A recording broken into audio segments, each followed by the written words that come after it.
അപ്പോൾ നമ്മുടെ ചോർ ബസാറിൻ്റെ തുടക്കമാണ് ഈ കാണുന്നത്. ഇവിടെ തുടങ്ങിയിട്ട് അങ്ങ് അവസാനം വരെ ഉണ്ട് ഇതിൻ്റെത്.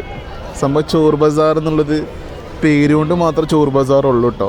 കട്ട് കൊണ്ടുവന്ന് മുതൽ വിൽക്കുകയാണെന്നൊക്കെയാണ് ഓരോരുത്തർ പറയുന്നത്. പക്ഷേ അത് മാത്രമല്ല, ഇവിടെ ഒരുപാട് ഇ വേസ്റ്റിൽ നിന്ന് സാധനം ജനറേറ്റ് ചെയ്തിട്ട് കേടുന്ന സാധനങ്ങളൊക്കെ അത് റീപ്ലേസ്മെൻറ്റ് ചെയ്ത് അത് റീഫർണിഷ് ചെയ്ത് വിൽക്കുന്ന മൊബൈലുകൾ മറ്റ് കമ്പ്യൂട്ടറുകളൊക്കെ ഉണ്ട്.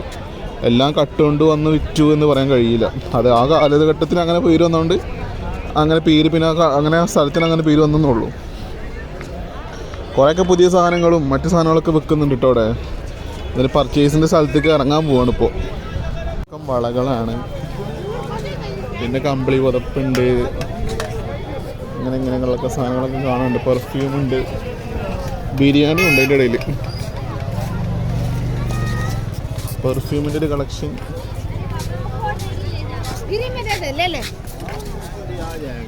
ബോക്സുകൾ,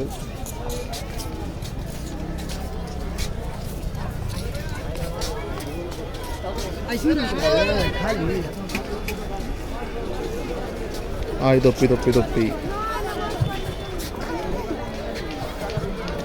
जो मीना बाजार है वही पता नहीं सर, मैं पहले उधर അഫ്ഗാനിസ്ഥാൻ മോഡൽ തൊപ്പിയുണ്ട്. ആഫ്രിക്കൻസ് ഒക്കെ ഉണ്ട് ഇവിടെ.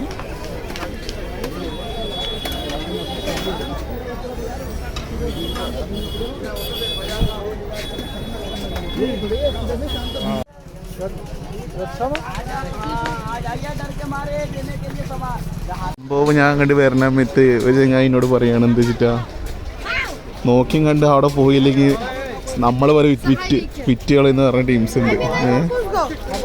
അങ്ങനെ എന്തപ്പോ സാധനം ഒരു പാടും കാണുമ്പോൾ വാങ്ങാനും പറ്റാത്ത അവസ്ഥ. നോക്കല്ലേ, വന്ന മുതലാവണ്ടേ. എന്തോന്ന് സാധനം, ലിവർ ഫ്രൈയാ തോന്നുന്നുണ്ട് കേട്ടോ.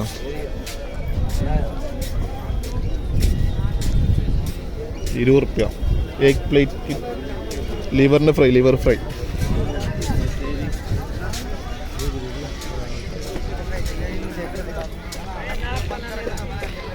മീൻ വരെ കുപ്പിയിൽ.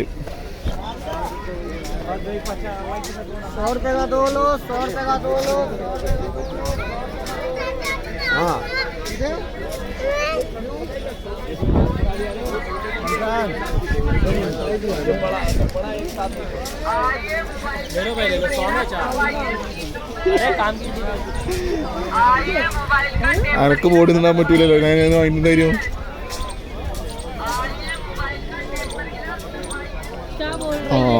തട്ടം വേണ്ട ഒരു എടുത്തോട്ടോ. നിക്കാവ്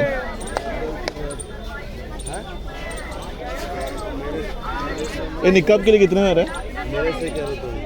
निकाब कितना होता है? निकाब में हिजाब होता है। हिजाब कितना? कितने साल का? नहीं पता है। पता बच्चों के बड़ों लोग बड़ों से लेंगे 150 रुपये स्टार्टिंग है, छोटे वाले बच्चे में लेंगे 100 रुपये स्टार्टिंग है। 100 रुपये स्टार्टिंग. 150-200 ഇടയിൽ.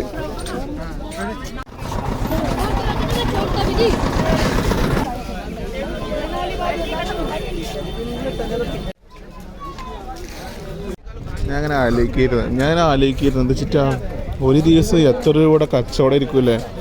കിവി നോക്കി, കിവി ഈ ഭാഗത്ത് നടക്കണ്ടാവും. ആളുകളൊക്കെ ജീവിച്ചു പോകുന്നത് ഈ കച്ചവടം കൊണ്ടായിരിക്കൂലേ. ചെറിയ പൈസക്ക് കച്ചവടം നടത്തി ജീവിക്കുന്ന പാവം മനുഷ്യന്മാർ.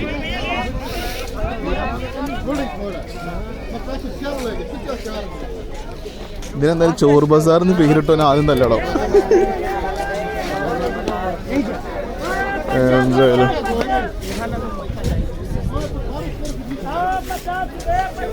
വില ചോദിക്കണമെന്നുണ്ട്. വില ചോദിച്ച പ്രശ്നം എന്ന് വെച്ചാൽ അവർ നമ്മളെ പിടിച്ച് നിർത്തും.